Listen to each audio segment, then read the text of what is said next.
Hey friends, Steven here. Hope you're having an awesome day. I have the honor of hanging out with a good friend, Wendy, from Toxin-Free-ish. We are going to be getting after some big topics that affect you in your life. Let's get started. Wendy, Kathryn. It's just Wendy. Just Wendy. Hi, Steven.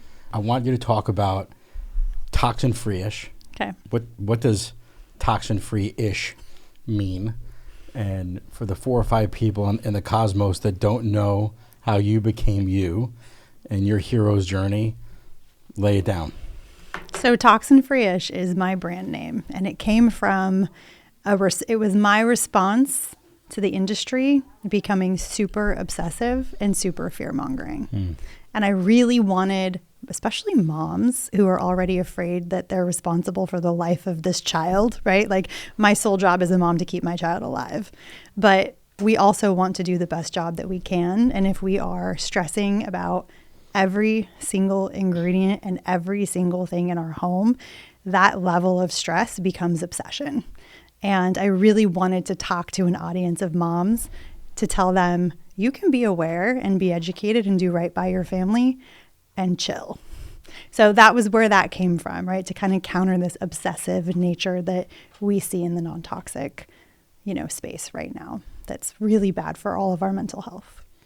No doubt. Now, you're actually an attorney. I am. I am. And are you proud to say that you're an attorney? Some days. Yeah.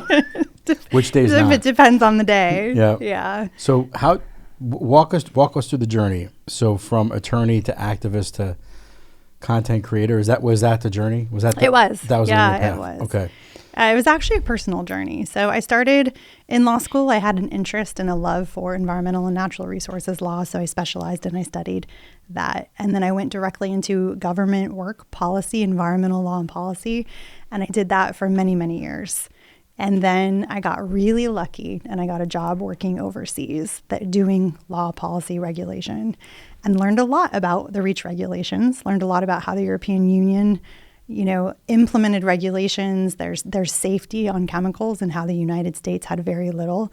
In fact, one of my job duties was to compare the regulations in the environment from the U.S. laws to the European laws, and then tell the U.S. government which one was more protective and which one we should follow when we're overseas, because we have a lot of government agencies overseas. So that was really eye-opening. And right around that same time, I had my daughter, who had severe eczema from head to toe. Wow. And after months and months and months and months of American doctors, I finally took her to an Italian pediatrician who asked me where I went grocery shopping and what I was buying and what I was using in my home. Come on. And regular MD or like a functional holistic? No, an Italian pediatrician. Out of the box. Like the neighborhood pediatrician. Wow. And I said, well, I shop on the military base for those things, right? Told him everything that I was using. And he said, so you need to stop. And he took out a piece of paper and he wrote down a bunch of products and where to go.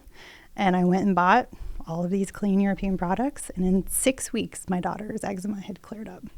And then I realized after a while that my migraines that I had suffered years from also were gone. And so that was a personal thing that happened in my life that really connected the dots between what I did for a living in the environmental world and what it meant with personal care products and regulation, which wasn't something that I did in my day job. So when I returned back to the United States, I continued to do my job in the government, got into a lot of lobbying, a lot of regulation, but on my personal time, I started really getting involved with personal care products and toxic ingredients and doing that type of advocacy. And then when I left the government, I made educating and advocating for the things that I wanted that meant a lot to me my full-time job. And I've been doing that ever since. Wendy, I've heard you talk about education versus obsession a lot. And in my experience in this, low toxic world for as long as I'm in it, I find so many people, it's overwhelming, right? For a mama bear that just wants to protect her kids, or a daddy bear that wants to protect his family, when you go down the rabbit hole of like what's on the back of a label, it's crazy, right? I mean, just take like a simple ingredient like lavender oil. Some people, and it's like religion. There's cults around this stuff. You should be putting on your pillow. You should put it behind your ear. You should be putting it in your smoothie. La la la. It does all these things: rest, relaxation, sleep. Blah blah blah. Then you have the same cult, another cult group that's like, oh, that's a toxin and it's a hormone disruptor and if you're a man and you put that, then good luck to your testosterone. Yep. And a whole bunch of things. How do you navigate through this conflict as you talk about obsession versus education? Yeah.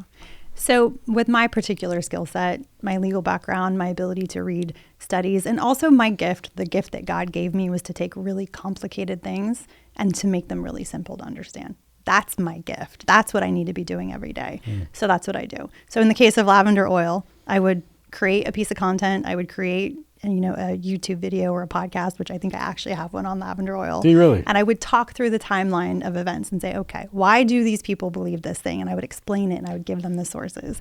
And then I would talk about, why does everyone think lavender oil causes, this hormonal issue? And I would show them the science. And then I would show them where it was debunked. And then I would give them the link to that. And then I would talk through it. And so for me, I feel like education is the best way to reduce fear and obsession, because if you understand something, you can calm down about it. Mm-hmm. So how do you, I'm sure your DMs blow up all the time. What about this? What about this? What about that? You don't have a team, do you? I have one person who helps me. Okay. One. It's me plus one. So how do you, again, and some part, I have some really technical, hard questions. Is that where you get a lot of your content inspiration from? If people are asking like the same question, you create like broad spectrum content? Things go in waves on the internet. As you said, like 1 minute, everyone's talking about one topic. And so I will kind of read the room and see what's happening and then look at my DMs and say, what are people worried about? What are they concerned about? And for me, it's a lot of stopping the shame that this industry, the non-toxic industry, there's of course the big industry that we all like, and that's why there's the big industry that we all do not like, that we're here fighting against. But also within the non-toxic industry, there's a lot of shame put on parents that it's not good enough. They're not clean enough. Your products are not non-toxic enough. And I feel like if I can educate enough and simplify things enough to make those moms feel like I can make a better choice and I'm okay, and that's where I need to be, then I feel like I've done my job. And I think there's good things coming in the future as we push green chemistry. And I think companies like you make that possible. Like you said, I have so many brands that I know that want to go to a formulator, go to a lab, or go to a manufacturer and say, hey, can you make this recipe without this? Or can you swap this? And they say, sure. You're going to order 20,000 units? These small brands can't afford 20,000 units of a product. And so they can't make these things. They want to make them the right way. It's true. So it's easy to spot the brands that are just riding the coattails of this clean beauty movement who really have no idea what they're doing. And they're not in it for the right reasons. They're in it to build a brand to make a profit on skincare. They're not in it. You can tell by their marketing. You can tell by their website. You can tell by, how they sell what they sell. That they're not in it for the right reason. So I've gotten really good at spotting that. A lot of people, because I educate so much on ingredients, and I'm so specific, I teach courses where I have ingredient glossaries, where I tell people, this is how this ingredient is made. This is the science. This is the safety assessment. This is the concern. So make choices based on this. And what a lot of people don't realize is in the non-toxic space, there is no definition of non-toxic. It does not exist. There are thousands of ingredients out there. And if somebody like me is like, oh, that's toxic, that means nothing. I know that, which is why I've defined my definition. A red flag means this. It causes cancer. It's known to be an endocrine disruptor. It's a reproductive toxin, right? But then there's this whole host of other ingredients that people call toxic in the environment out on the internet. Oh, that's so toxic. And what they really mean is it's synthetic and it might irritate somebody who's sensitive to it. It's not toxic. It's just not squeezed from a plant, which is what a lot of people have in their head. If you want something clean, then it shouldn't be synthetically made. And I think the biggest issue for bringing people into a space where they're using safer products for their families is they come in and they buy something that's completely clean, and then it doesn't work. And their laundry's dirty, and their kitchen's not clean, and their dishes are full of white spots everywhere. And those people go, oh, non-toxic products don't work. And they go right back to Windex full of Lilial. Right. To the goo. To the goo, to the Tide. And so I've been in this so many years now. I've watched that happen. And if we are going to grow the audience and the consumer base of people who are buying non-toxic products, we have to care that there are companies that are selling products that work really well. And that is why I have so much respect and I support Truly Free. And I get a lot of crap on the internet for supporting Truly Free because you do use synthetic ingredients in your laundry detergent to make it work really well in hard water. Those ingredients are not Wendy's red flag ingredients. They're not even on my list. And so... Or mine, obviously. Obviously. So I tell people, these may not be 100% plant-based, but they're not toxic, based on my definition, and they work really well. So if you're a mom who's bought a bunch of different clean laundry detergents and you're sitting on the floor crying because there's stains all over your clothes and it stinks, and you're like, but I'm buying... There's another trip to Goodwill. $50, bottle of perfectly clean laundry detergent. I mean, I know what it's like. I've been a single mom with raising my 2 kids. You think I have time to sit and cry over dirty laundry? I do not have time for that. So your product fills a need because it works, and moms need that option. And I get really tired of people on the internet sending me copies of posts and Facebook groups. And this influencer told me that these products are bad because, these ingredients are toxic.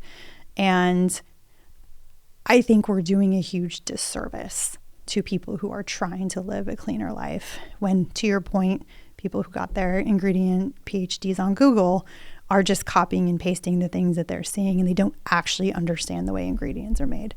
So I really feel like my role is to bridge that education gap and teach people how to choose for themselves and say, hey, it's okay.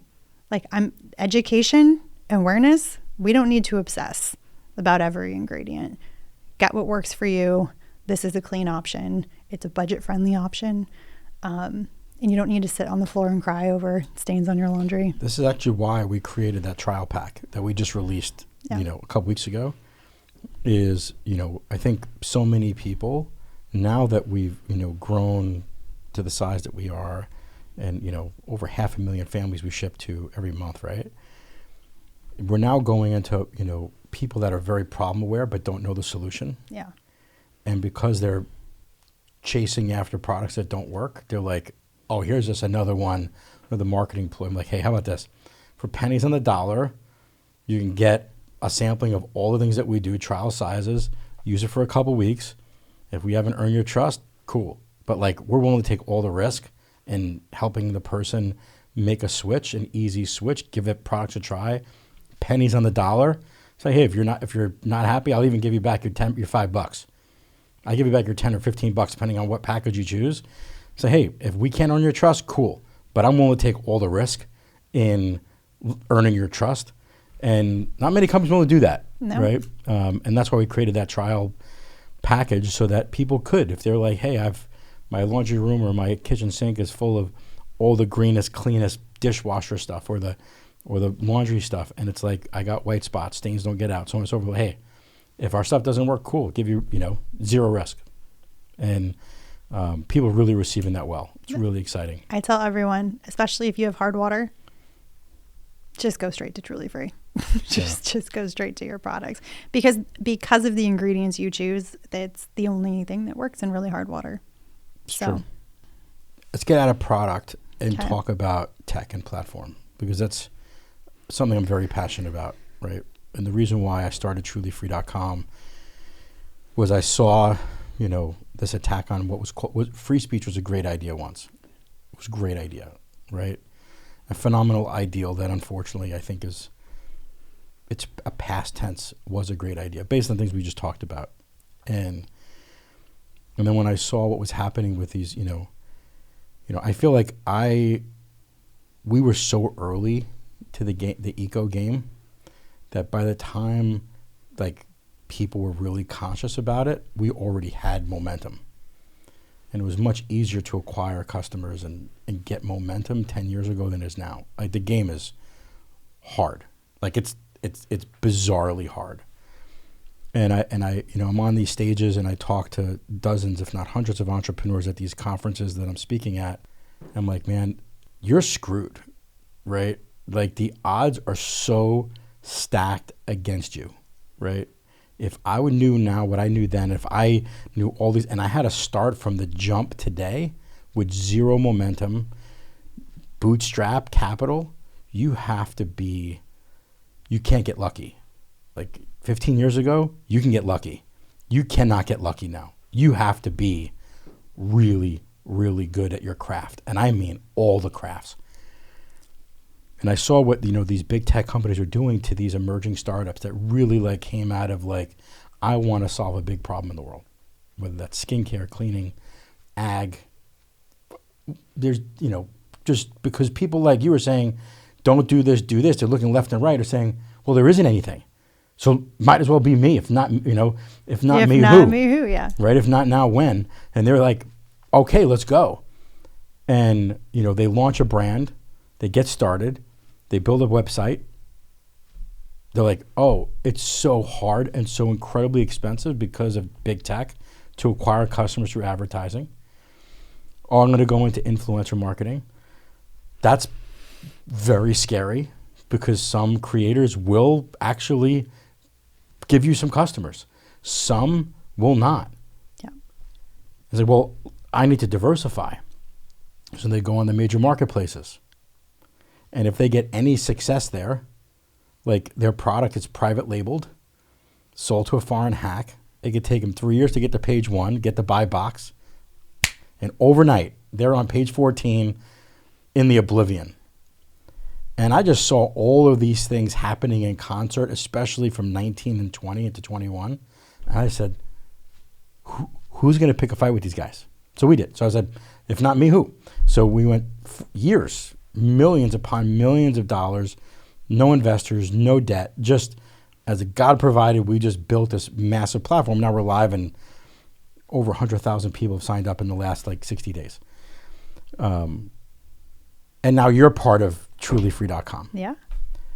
Why does all of this make sense to you? Why is what we're building important to you?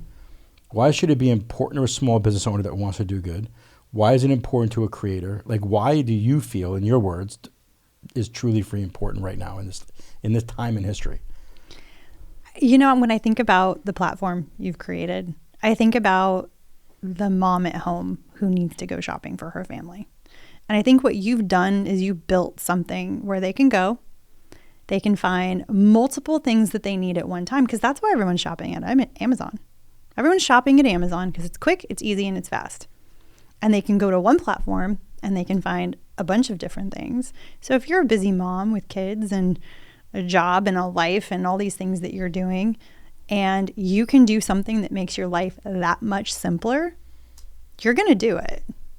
And unfortunately, again, going back to vote with your dollar, now people are starting to realize, well, I don't want to give Amazon my money. Okay, well, I want to vote with my dollar. So I'm going to go to these individual small brands that are doing things the right way, and I'm going to buy from each one of those people individually. Well, that's very stressful and very time consuming. Is that putting more money into those brands' pockets? Absolutely. But a lot of people don't have that time, or they want more of the convenience for it. And so you built something where people can go, they can have the convenience of shopping for things, they can have a single checkout. They know they're supporting the brands that are not these big tech pushed algorithm brands, right? These are people that are vetted, that are small business owners, that have a product that people want to actually support. And what I've been really hitting hard on from the education perspective is those brands get to keep more of their profits. And that is huge, Because if the brands that are trying to do the right thing can't keep more of their profits, they will not survive. So if you're a brand, like you just said, it's so hard. If you're going to Amazon, they're taking all of your money anyway. If you're going to a third-party platform, which is becoming popular, they're buying their product at wholesale. They're not making any profit there. They're hoping that they get brand recognition. And they have no access to the customer. They have no access. They don't own the customer. They're not on their email list. They can't engage with them. On your own website. Yep. And it's bizarrely hard to go get those. Right. So and you go to these marketplaces. Yep.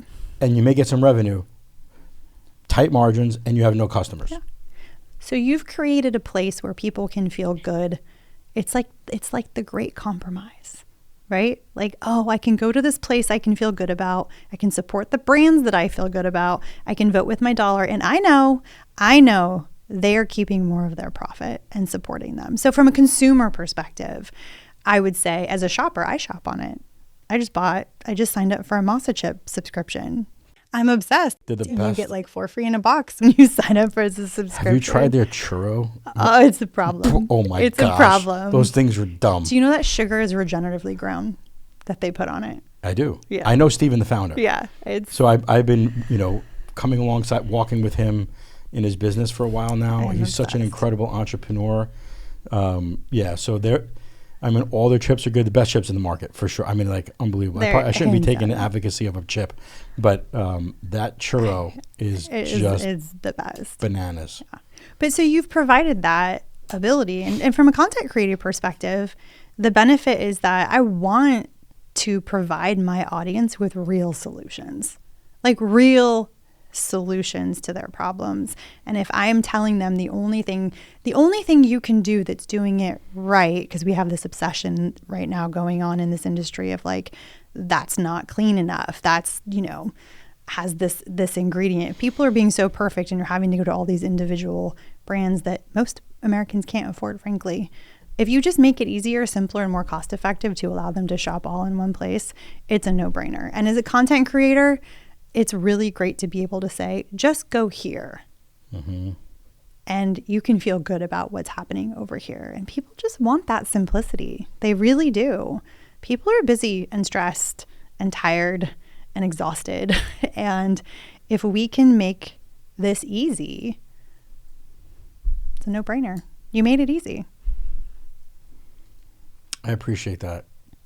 It's not easy doing it. I know it's not easy because I know what it looks like behind the scenes for you, but for us. You made it easy for them. Yeah. And that was the dream, right? A place where, conscious consumers, brands and creators could all intersect and do life, meet, greet, do business, right? Buy, sell, exchange ideas in a free way. It's a free market, right? The whole idea is like to have a truly free market where the free market can be the free market and not be manipulated. So it's an experiment, and it's now for real. It's kind of surreal to be years upon years on a whiteboard and say, what if I could do this? Okay, let's go. No, but what if I could do that? What if I could do this? What if I could do this? And then finally burn the boats and let's go live. And it still could do so much more, and it's about to, right?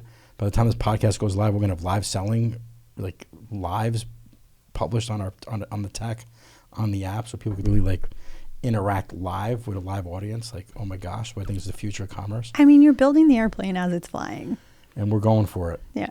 And we're going for it. And we're full tilt. And it's been a ride. And I'm having the time of my life. I've got an incredible team, and I'm surrounded by incredible creators, right? That are saying like, hey, there's a better place to buy and sell. What's up, right? This whole thing that you said, I wish it was available. Well, now it is. So let's go. We've talked about a lot of things today. A lot. We think that we have, governmental agencies and politicians that we, the people, have elected that are out there fighting for us. To find out that's actually not so true.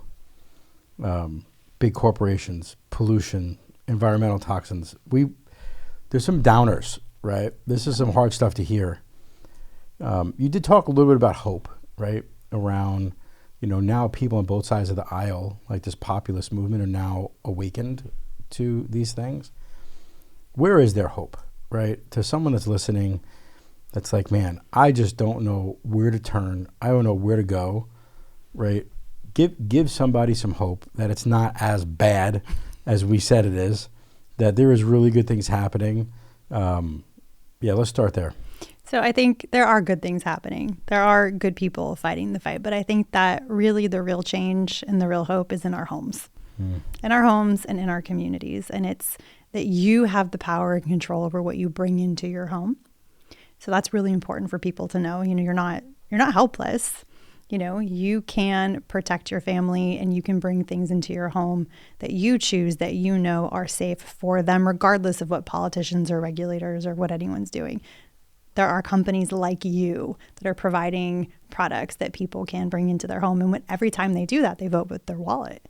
And the one place where there is always hope is hitting people in their pocketbooks.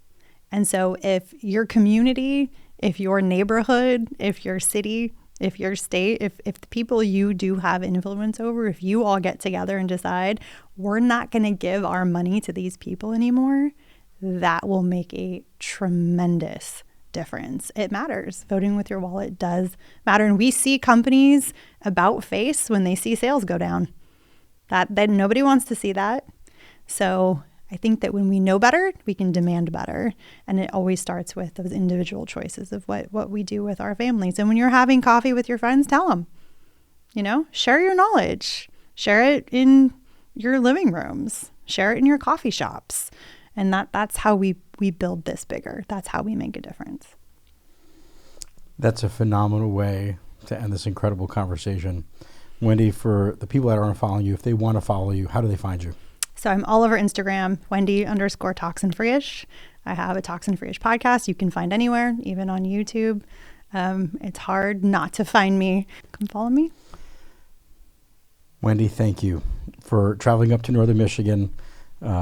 Great conversation. I know this is going to bless and empower a lot of people. I appreciate you as my friend and a fellow crusader in this non-toxic, low-toxic-ish movement. Thank you for your work. Keep going. Thanks for having me. The world needs you now more than ever. Thanks, Stephen.